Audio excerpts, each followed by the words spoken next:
Que reste-t-il de la guerre, de la Première Guerre mondiale, 14-18? Que reste-t-il de ces 14 000 Réunionnais qui en sont partis de la Réunion? Que reste-t-il de ces 6 000 Réunionnais qui se sont engagés à un moment ou à un autre, qui sont ceux de ceux qui sont partis à Verdun? On va essayer de répondre un petit peu à ces questions avec nos invités. On répond à ces questions dans Culture et Patrimoine. Et pour en parler, on va d'abord recevoir Madame Marie-Gertrude Carpanin, enseignante, conseillère municipale et conseillère départementale. Bonsoir. Bonsoir, monsieur. Et Benoît Forestier, il va me dire exactement qui il est parce que j'ai toujours oublié. Alors, bonsoir. Je Bonsoir. suis délégué général adjoint du Souvenir français à La Réunion. D'accord. Et vous ne voyez absolument aucune allusion entre poilu et moustachu, c'est vraiment un hasard. On va juste parler. Alors, qu'est-ce qui s'est passé on va dire, le week-end le samedi 13 octobre au Jardin de Liberté à Saint-Paul? Alors, au Jardin des Libertés à Saint-Paul, samedi 13 octobre, on a mis en place une cérémonie avec les élus de La Réunion. Donc, on a eu la chance d'avoir de nombreux élus qui ont répondu présents à l'invitation, de façon à mettre de la terre de toutes les communes de La Réunion dans une urne. Et la terre de cette urne ira être mise en place dans une stèle qui sera installée et implantée à Douaumont, Verdun champ de bataille, pour commémorer les combattants réunionnais de 14-18. D'accord. Regarde tout Carpalin, ce projet, vous avez tenu à le faire. Et vous avez comment? J'allais dire, ça a comment les grands qui ont créé l'informatique ont commencé dans un garage. Vous avez commencé votre classe. C'est vrai, c'est un projet qui a démarré dans une salle de classe en 2014 avec mes élèves donc, du lycée hôtelier où le programme des classes du lycée hôtelier, bien sûr, s'étend aussi sur la Grande Guerre. Et après les classes, eh bien, ça a été porté au conseil municipal donc, de Saint-Paul, d'où la première stèle en novembre 2016 à Saint-Paul. Et puis après, ça a pris une tournure nationale puisque il y aura bientôt l'inauguration d'une stèle à Douaumont. Alors, expliquez-moi un petit peu ce projet. Alors, prendre de la terre à La Réunion, le mettre dans une urne, l'emmener pour le mettre dans une stèle à Verdun. C'est ça Pourquoi?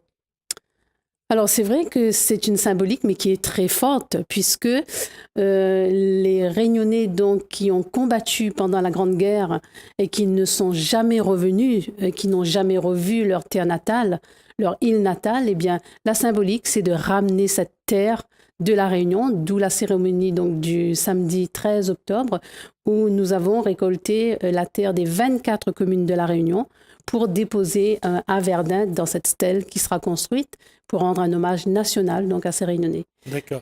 On va voir des images dans un instant de la cérémonie. Comment les enfants ont travaillé sur ce projet? Alors les enfants, moi j'ai surtout travaillé au lycée hôtelier avec les élèves du lycée hôtelier, puisque l'intitulé du programme c'était de la Réunion à Verdun sur les pas des soldats réunionnais. Donc, dans toute la thématique, nous avons travaillé, bien entendu, la situation de la Réunion en cette période de Grande Guerre, ce que c'était un poilu, également le poilu ravitailleur, le soldat ravitailleur, donc sur le champ de bataille, et bien entendu des lettres de poilus. Et là, je peux vous dire que parfois, il y a eu de grandes émotions dans la salle de classe puisque des élèves ont rapporté des lettres de poilus véritablement de leur arrière-arrière-grand-père. Et voire même, j'ai eu un jour une surprise d'un élève qui m'a apporté un socle de but qui appartenait donc à son arrière-arrière-grand-père. Donc c'est vrai que tous ces moments, eh bien, ça a été approprié par les élèves, ce qui est normal puisque dans le cadre d'une commémoration comme celle que l'on célèbre, donc qu'on commémore plutôt cette année, dans le cadre de la Grande Guerre, c'est aussi faire prendre conscience aux jeunes eh bien, du devoir de mémoire. Ce devoir de mémoire, on a vu les anciens combattants, on a vu les élèves, on a vu ce lien intergénérationnel sur le Jardin de la Liberté. La cérémonie était empreinte de solennité, mais beaucoup d'émotions également. Tout à fait. En fait, il y a plusieurs liens de génération intergénérationnelle. Les combattants de 14-18, les poilus français et réunionnais, faisaient partie de la première génération du feu.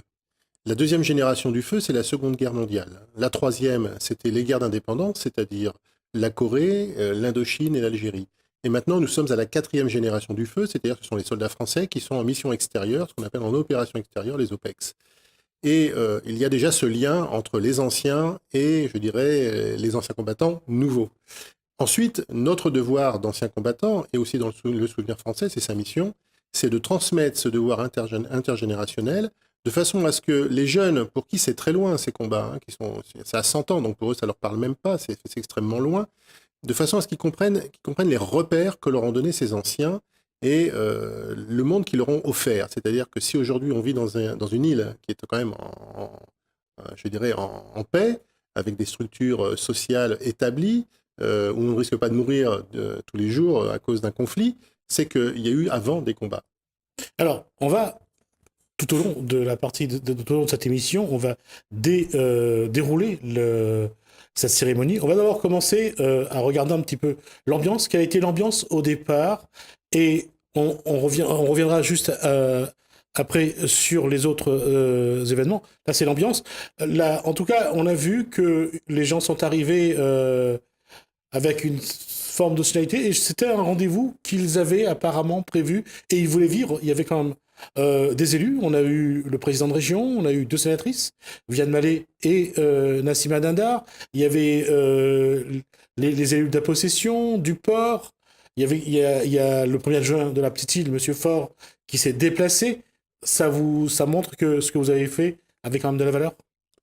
Je pense que oui, en termes de présence d'autorité, donc ce samedi 13 octobre, ça montre que toute la Réunion s'est appropriée donc ce projet qui consiste à rendre un hommage national.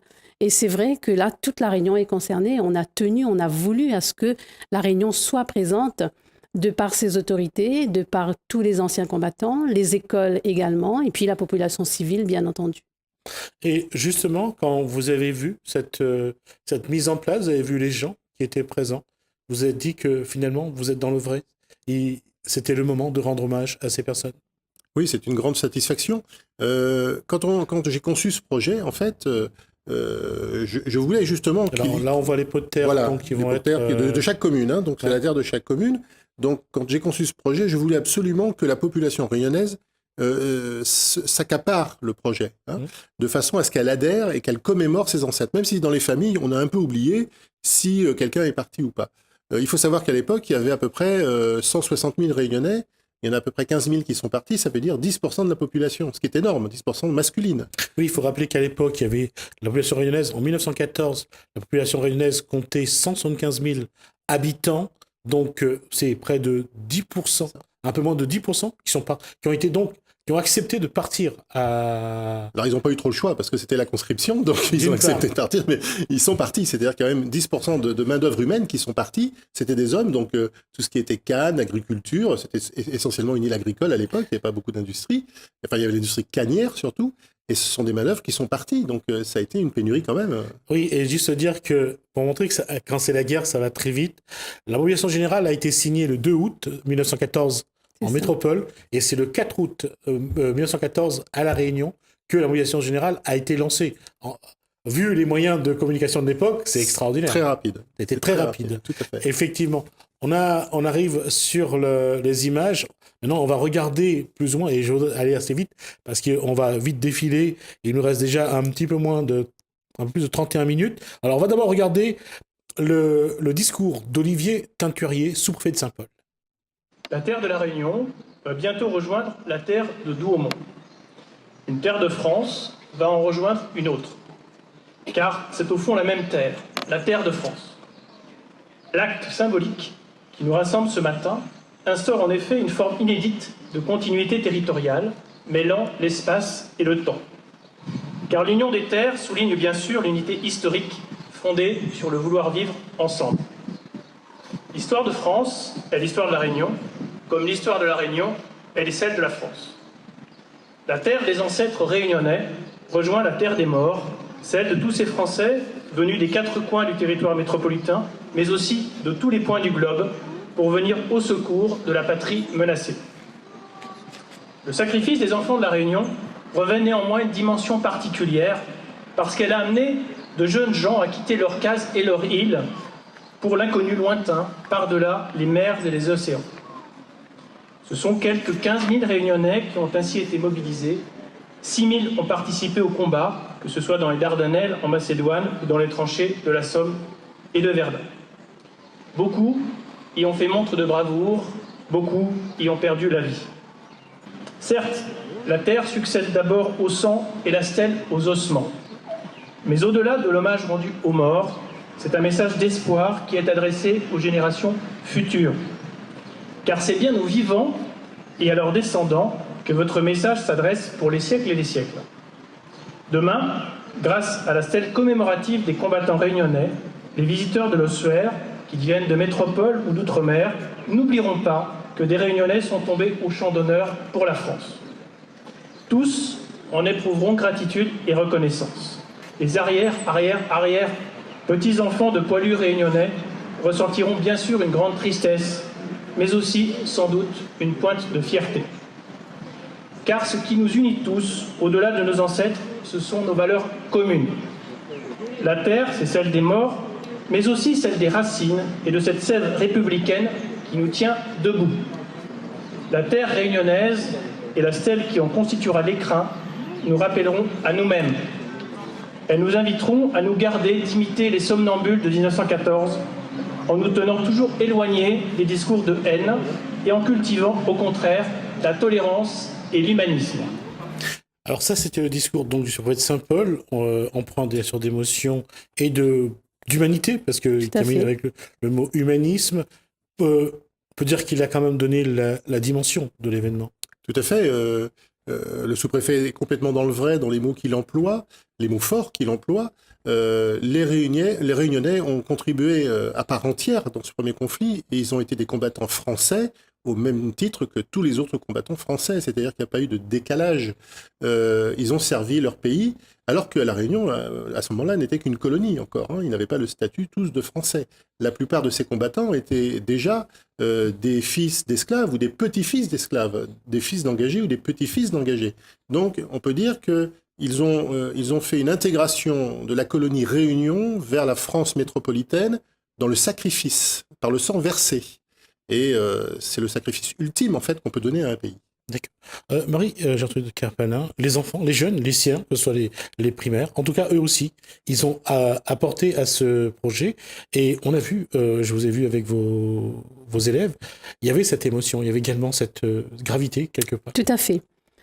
Mes élèves ont eu la chance de travailler en amont pendant plus de 2 ans donc, sur ce projet.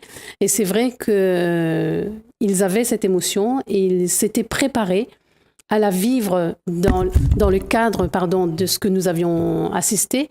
Et cette émotion était présente. Et ils se sont appropriés leur propre histoire, puisqu'on en avait parlé. Les jeunes, comme je disais tout à l'heure, c'est aussi de ne pas oublier. Le maréchal Pétain, sur le champ de bataille, donc pendant la Grande Guerre, disait « on ne passe pas ». Moi, j'ai toujours insisté auprès des élèves et je pense qu'ils l'ont bien retenu, ils l'ont bien imprégné. On n'oublie pas. On n'oublie pas nos ancêtres, on n'oublie pas ceux qui ont fait l'histoire de La Réunion, on n'oublie pas ceux qui nous laissent aujourd'hui ce confort, ce bien-être. On n'oublie pas toutes les valeurs. Eh bien, le sous-préfet l'a bien rappelé, du vivre ensemble également, parce que c'est ça aussi le message d'espoir donc pour les jeunes à venir. Alors, on va écouter les jeunes. Ils ont lu des messages. On n'écoutera pas tout le message de chaque enfant, mais j'ai pris un petit bout de chaque message pour aller cette lecture des jeunes. Je vous propose d'en écouter une partie. 23 avril, 24 heures, départ, colonne par an. Nous sommes avertis que la route sera très périlleuse. En effet, nous tenons 5 heures parcourir 2 km environ sous un feu de canon et mitrailleuse infernale. Il fallait descendre une côte pour arriver dans un long ravin nommé ravin de la Dame et surnommé ravin de la Mort. Entre la côte 345, Fleury et côte de Froid de Terre. Mercredi 19 mai 1915. Cher frangin, la baïonnette au canon. On s'élance hors des tranchées. Le capitaine en tête. Nous faisons un bond de 30 à 50 mètres. Et nous voilà couchés dans la tranchée qu'occupaient nos camarades de première ligne. Les balles avaient bien sifflé, mais personne n'avait été touché. La rage de tuer est poussée par l'odeur de la poudre aussi bien que par les cris des bêtes féroces. Car à ce moment-là, on devient des bêtes féroces. Verdun, 15 juillet 1916, 4 heures du soir. Mes chers parents, je suis encore vivant et en bonne santé. Pas même blessé alors que tous mes camarades sont tombés morts ou blessés aux mains des Boches qui nous ont fait souffrir les mille horreurs. Liquide enflammé, gaz lacrymogène, gaz suffocant, asphyxion, attaque. En 3 jours, la compagnie a perdu plus de 100 hommes. Et bien des fois, je n'ai pas su si j'étais encore vivant ou déjà mort. Et nous n'avons pas encore été à la nuit. Mais nous y allons demain. Ce n'est pas une petite affaire. J'ai abandonné tout espoir de vous revoir. Celui qui sortira d'ici entier pourra remercier Dieu. J'ai reçu votre paquet, ainsi que je vous l'ai déjà écrit par carte postale, et je l'ai consommé immédiatement, car je ne savais pas si je pouvais encore le faire plus tard. J'ai envoyé ma solde à la maison, car on ne trouve plus rien acheté par ici. On est venu nous chercher avec des véhicules et on nous a amenés jusqu'à quelques kilomètres du front de Verdun. Vous ne pouvez pas savoir ce qu'on a vu là-bas. Nous nous trouvions à la sortie de Fleury, devant le fort de Souville. Nous avons passé 3 jours couchés dans le trou d'obus, à voir la mort de près, à l'attendre à chaque instant. Et cela sans le moindre coup d'eau à boire et dans une puanteur de cadavres. Un obus recouvre les cadavres de terre, un homme les exhume à nouveau. Quand on veut se creuser dans la boue, on tombe tout de suite sur les morts. Je faisais partie d'un groupe de camarades, et pourtant, chacun ne priait que pour soi. Je vais aussi écrire à Auguste. Je vous embrasse de tout cœur et vous recommande à Dieu, votre fils et frère reconnaissant Karl. En tout cas, on a vu cette fierté d'être là, d'être présent sur le podium, de faire cette lecture. Il y avait la fierté, puis il y avait aussi l'émotion. Tout à fait. Je pense que les élèves ont bien compris le sens du message, ont bien compris la signification de cette commémoration et surtout de la commémoration à venir, donc à Douaumont, en novembre prochain, qui sera un hommage national. Et en lisant donc toutes ces lettres de Poilu, ils nous ont rappelé les conditions difficiles, extrêmement difficiles, et surtout l'idée de la mort qui était présente chez ces combattants réunionnais. Donc tout à l'heure, M. Forestier disait les combattants réunionnais ont donné leur part également au même titre que les combattants français ou allemands certainement, hein, puisque après nous avions vu dans l'histoire nous a donné raison et j'espère qu'elle nous donnera encore raison pour longtemps. Ce symbole très fort de nos présidents donc au mémorial donc de la Grande Guerre pour montrer aux générations futures que aujourd'hui il faut aussi une réconciliation. Et ces jeunes qui lisaient donc ces lettres de Poilu, à ce moment-là, nous laissaient donc transparaître cette émotion. Mais cette émotion, je pense aussi qu'ils l'ont compris, qu'il faut la transformer en espoir. D'où la terre. La terre donc qu'on a mis dans l'urne, bien sûr, des 24 communes qu'on emportera à Verdun. Mais cette terre également qui est significative de la mort, du sang versé, mais aussi de l'avenir, de demain. Et c'est ce message d'espoir-là, je pense qu'il faut retenir pour les générations futures, mais surtout les jeunes qui étaient présents. Alors, avant d'aborder ce qui va se passer à Verdun, je vous propose juste de regarder quelques images de cette remise de terre dans l'urne et voir comment ça s'est passé. Voilà, donc je vais juste vérifier que je ne me suis pas trompé sur ce que je dis.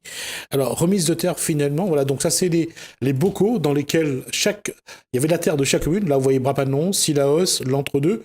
Ça s'est fait par ordre alphabétique, donc dans l'urne que vous voyez donc entre deux anciens combattants. Et vous allez voir après défiler les personnes. On a commencé d'abord par verser la terre de chaque commune. Et après, chaque personne voilà, là vous voyez les images. Chaque personne qui était là, donc est venue verser dans cette urne son pot de terre. J'allais dire que Benoît Forestier disait à chaque fois à voter. Non, je dis une bêtise, c'est pas vrai, il n'a pas dit ça. Alors donc voilà. Donc ça c'est donc voilà, c'est et les enfants ont voulu accompagner à chaque fois. C'est ce qui était assez surprenant. À chaque fois qu'il y avait un adulte qui s'avançait, un enfant venait pour l'accompagner et on voit là donc l'urne, la terre qui est versée. Donc c'était très émouvant parce que on voyait qu'il y avait une sincérité dans le geste. Tout à fait. Il y avait même des gens qui s'arrêtaient un petit moment, qui posaient leur terre et qui se recueillaient. Voilà, tout à fait. Pour C'est-à-dire vivre qu'ils donnaient cette terre, mais du fond du cœur, parce que c'est leur terre de leur jardin ou de leur petit lopin de terre, et ils donnaient une part d'eux-mêmes en fait. Hein. Et donc, faire durer aussi ce moment. Voilà. Et là, il y avait, vous voyez, par exemple, on voit un ancien combattant qui vient sans doute avec sa petite fille ou quelqu'un de sa famille, et il est fier de l'accompagner. Et cette petite fille, elle est fière d'être avec son papy, ancien combattant, ancien parachutiste. Et il y a vraiment, et là, le devoir de mémoire, il est là. Il est là, le devoir de mémoire, à ce moment-là, dans l'émotion de cette remise de terre. Et je vais dire justement, alors, qu'est-ce qui va se passer à Verdun vers le 11, hein, le 11 novembre? Quel événement il faut s'attendre? La stèle qui va donc recevoir cette terre réunionnaise. C'est où cette terre réunionnaise? Enfin, cette terre réunionnaise plutôt. Alors en fait, ça va être entre le 8 et le 10, hein, parce que toutes les cérémonies commémoratives sur Paris seront le 11. Ouais, on va juste rappeler pourquoi il y a une incertitude, parce qu'on ne sait pas quel va être l'agenda d'Emmanuel Macron, président de la République. C'est ça, tout à fait. Et donc, écoutez, c'est simple, entre le 8 et le 10 novembre 2018, la première stèle érigée et inaugurée sur le sol métropolitain qui concerne les Outre-mer. C'est simplement un moment historique. Alors les Outre-mer, mais surtout la Réunion en particulier. J'espère que derrière nos frères de Guadeloupe, de Martinique, de Guyane et des autres Outre-mer viendront aussi ériger une stèle dans les environs.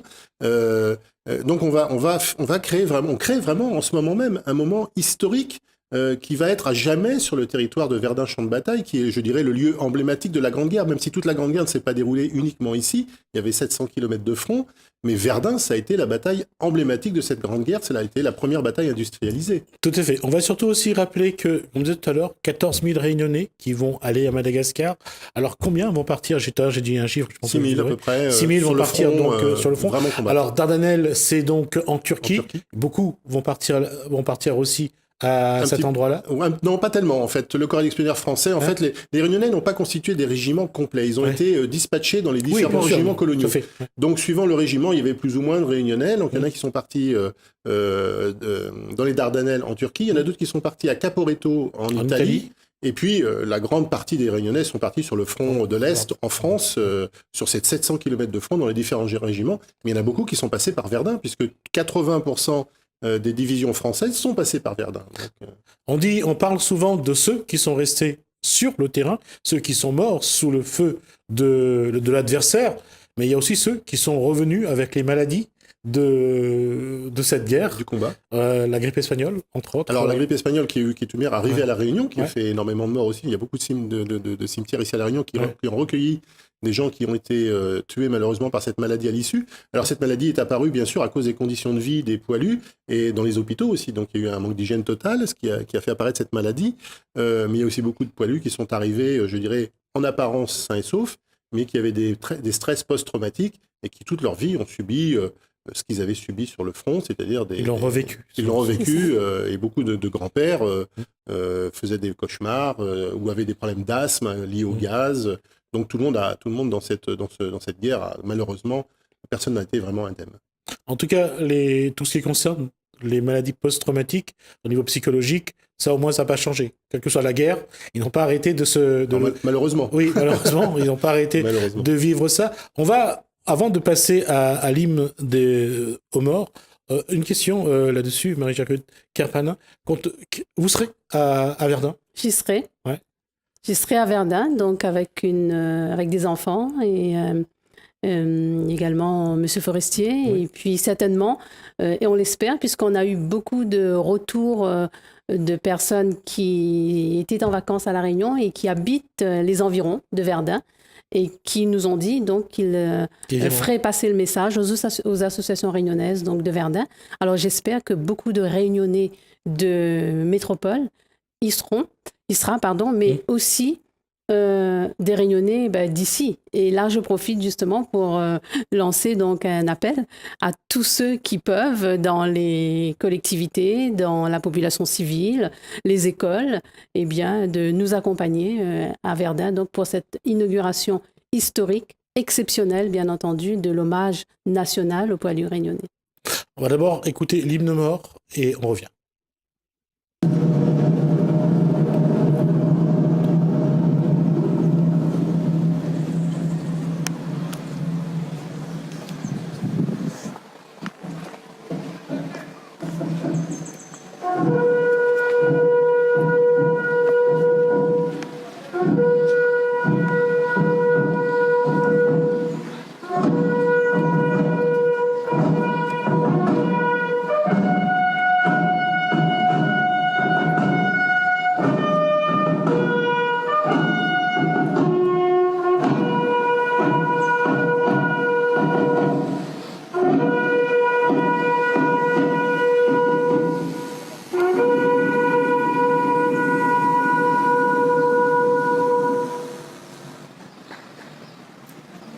Sur la stèle, sur le monument aux morts à Saint-Paul, il y a la liste de tous les Saint-Paulois qui sont tombés pour cette première guerre, 14-18.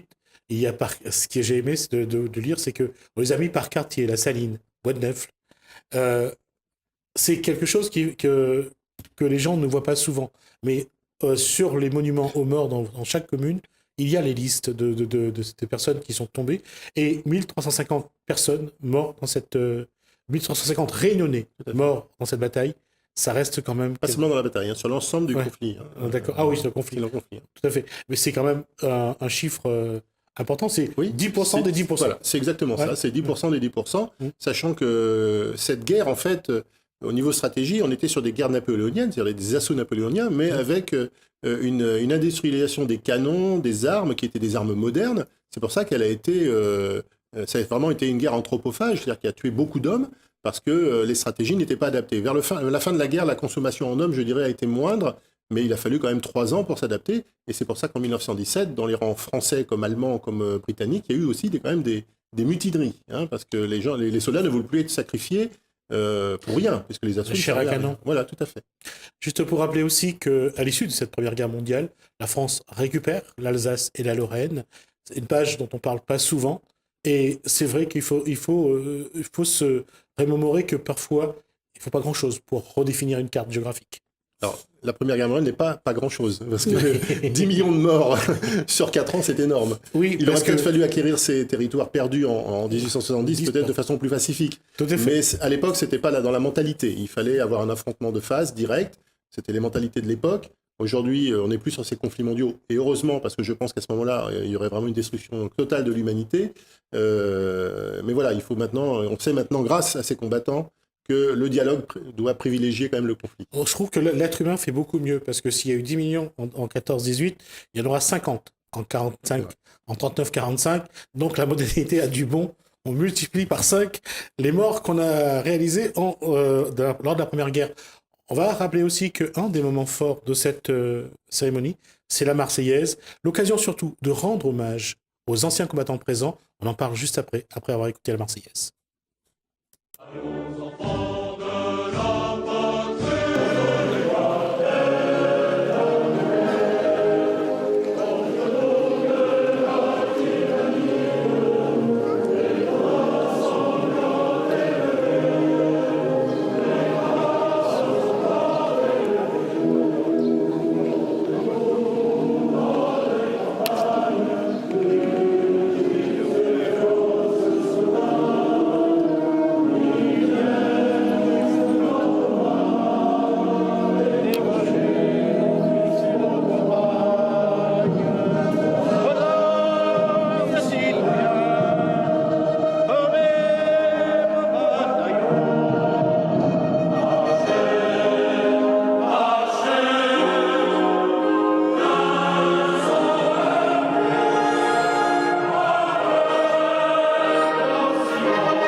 Les anciens combattants, je disais qu'il y avait vraiment une émotion. Ils sont venus, c'est plusieurs associations qui étaient là. Ils sont venus un petit peu partout de l'île. Et on a vu que vraiment, ils ont vraiment vécu cette cérémonie avec beaucoup d'émotion. Alors, il y avait l'association des porte-drapeaux de France, qui est présidée par André Crestet, que je remercie d'ailleurs à l'occasion de sa venue, parce que c'est lui qui fédère un petit peu tous les porte-drapeaux de toutes les associations d'anciens combattants de La Réunion. Donc, à chaque fois qu'il y a une manifestation, il essaye, avec l'accord des présidents de chaque association, de faire venir ses porte-drapeaux. Et il a fait cet effort pour le 13. Et ensuite, vous avez les associations d'anciens combattants qui viennent d'elles-mêmes lorsqu'elles ont une invitation. Mais en général, un ancien combattant vient aux manifestations parce qu'il a ce devoir de mémoire en lui et il transmet quelque chose, il transmet un message à chaque fois. Et puis, ça lui permet quand même... il faut dire qu'un ancien combattant, c'est quelqu'un dans sa vie, à un moment donné, il a donné un chèque en blanc à l'État.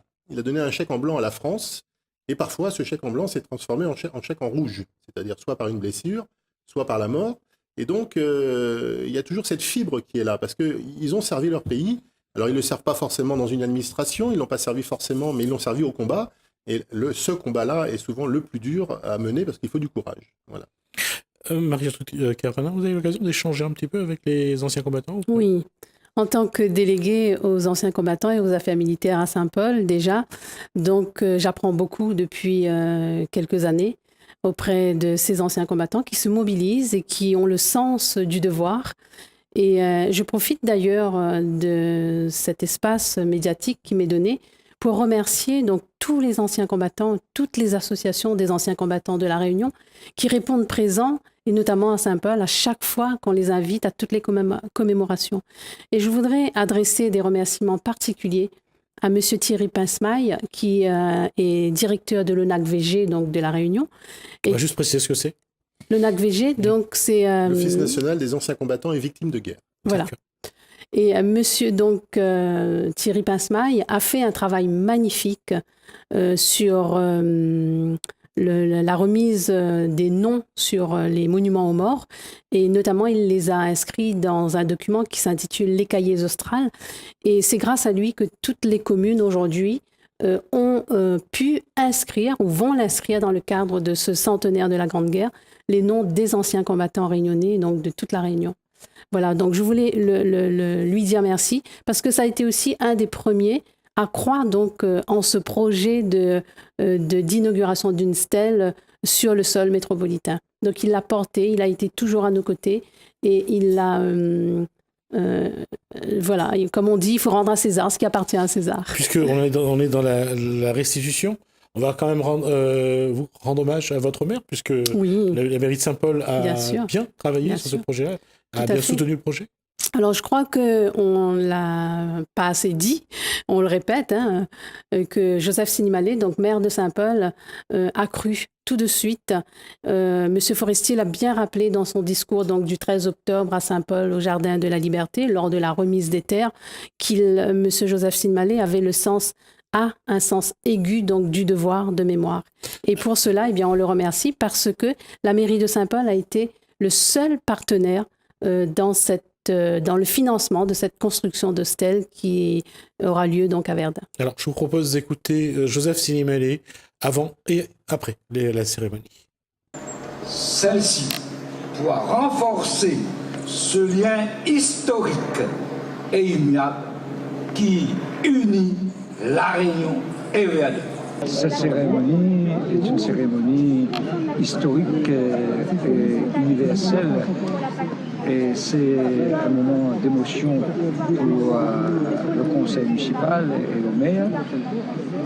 Et puis, cette cérémonie réunit l'ensemble de la population de La Réunion.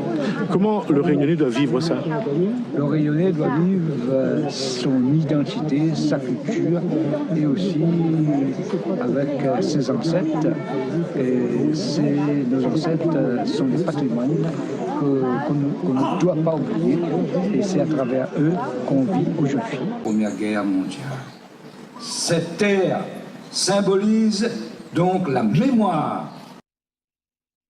La mémoire, ça symbolise la mémoire. Et c'était ça le message, c'est-à-dire que lui dit qu'il n'oublie pas, qu'il ne faut pas oublier que la Réunion, c'est la France, que Il a bien compris, je pense, le sens de cette commémoration dans le devoir de mémoire, en n'oubliant pas. On n'oublie pas.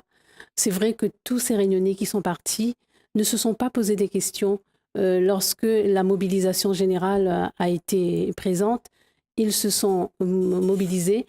Beaucoup d'entre eux, donc certainement, avaient quitté leur quartier des Hauts de Saint-Paul, qui à l'époque, en plus, on n'avait pas les moyens de transport qu'on a aujourd'hui, pour se retrouver donc à la rivière des Galets, donc pour embarquer pour cette guerre totalement inconnue, pour cette violence qu'on connaît aujourd'hui.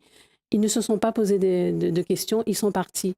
Et c'est grâce à eux qu'aujourd'hui, nous pouvons justement jouir de toute cette liberté. C'est grâce à eux que nous sommes des élus aujourd'hui qui siégeons au département, puisque le poids du sang versé a compté au moment de la départementalisation.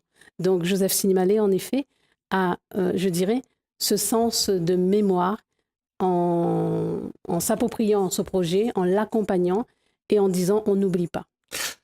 Joseph Sinimalé, bien sûr, maire de Saint-Paul, était présent donc, à cette manifestation que sa municipalité donc, a soutenue. Il y avait également d'autres élus. Il y avait les sénatrices Nassima Nandar, également Viviane Mallet. Il y avait aussi des élus de la possession, du port, comme Sergio Rapa, conseiller départemental également avec vous. Il y avait également le président de région, Didier Robert, était présent. On vous propose de l'écouter. Quel est le sens de la présence du président de région à cette commémoration, à cette cérémonie? Le respect de la mémoire. Le respect de la mémoire et ne jamais oublier d'où l'on vient, ne jamais oublier tous ceux qui, avant nous, se sont battus, se sont engagés pour la France, pour la patrie, pour notre pays. Et tous ceux qui, grâce à leur dévouement, ont permis et permettent aujourd'hui ce que des jeunes Réunionnais, des jeunes Français puissent continuer à vivre sous les couleurs de la République, sous les couleurs de la liberté, de l'égalité et de la fraternité. Quand vous voyez que des lycéens font les efforts, font un travail pour ce devoir de mémoire en tant que président de région, vous qui avez la charge des lycées, quel est votre sentiment sur cette posture? Très heureux évidemment, et je voudrais vraiment associer et féliciter à cela le travail qui a été fait en particulier par Marie-Gertrude Carmanin qui accompagne ces jeunes, qui accompagne ces lycéens et qui fait une nouvelle fois la démonstration que les jeunes, de manière générale, et les jeunes Réunionnais en particulier, peuvent s'intéresser très facilement à notre histoire commune. Donc c'est de cette manière-là qu'il faut concevoir les choses. C'est qu'il y a un devoir de transmission, il y a un devoir de faire en sorte que ces jeunes-là s'approprient pleinement une fois l'histoire de France, qui est la nôtre. 14 000 Réunionnais engagés, 1350, 10 000 sont partis à la guerre, 1350 qui sont restés. Comment la Réunion doit porter cette page de son histoire, doit vivre cette page de son histoire? Encore une fois, en responsabilité, pleinement en responsabilité. Nous sommes la France, nous sommes ici la France de l'outre-mer, et il est naturel, il a été naturel, et il est naturel que nous le reconnaissions encore plus aujourd'hui, qu'il y ait des Réunionnais et des Réunionnais qui se soient engagés, qui soient allés au-delà du dévouement même, pour bien signifier effectivement notre appartenance à la France. Il nous reste 2 minutes pour conclure l'émission. Quelle va être la suite? Qu'est-ce qui doit rester la cérémonie? Je pense que surtout, quelle va être la suite pour vous? Alors la suite, moi j'ai eu ce matin l'entreprise qui va m'aider à construire la stèle, donc les travaux du corps de la stèle sont en cours. Je vais me rendre dès le 2 novembre pour finaliser la stèle, puisque c'est moi qui suis le créateur, donc je fais le sommet de la stèle, puisque c'est le côté un peu artistique. Et puis ensuite, nous attendons les autorités métropolitaines, peut-être au plus haut niveau de l'État, on attend une réponse. Les autorités locales qui vont se déplacer, on a déjà eu des personnes qui nous ont dit qu'elles viendraient. Et puis surtout, comme moi je veux que ce soit un événement populaire, comme a dit Mme Carpanin tout à l'heure, j'invite les Réunionnais qui le peuvent ou qui seront sur la métropole de venir nous voir à ce moment-là, et ceux qui habitent en métropole depuis des décennies déjà, de venir également nous voir, parce qu'il faut que ce soit un élan populaire, comme ça l'a été pendant cette cérémonie du samedi 13 octobre pour la remise de terre. Il y a eu beaucoup d'émotions, et la population du Ouai y est associée. Mot de la fin, Marie. Alors, moi je dirais tout simplement merci bien sûr à tous ceux qui ont participé à ce grand projet qui au départ était un peu fou mais qui aboutit aujourd'hui donc à l'hommage national donc à Verdun. Je dirais aux Réunionnais également de ne jamais oublier les ancêtres, de ne jamais oublier ceux qui nous ont précédés, d'avoir toujours cette mémoire, d'être toujours fiers d'être Réunionnais, et nous porterons justement à Verdun la voix des Réunionnais, la voix de la Réunion. Merci, Marie-Gertrude Carpanin. Donc, une des des maîtresses d'œuvre de ce projet avec Benoît Forestier. Donc, vous avez donc porté ce projet et vous serez donc à Verdun à la période pour commémorer donc le centenaire de la fin de la Première Guerre mondiale. Merci à vous. Merci à vous également de nous avoir suivis.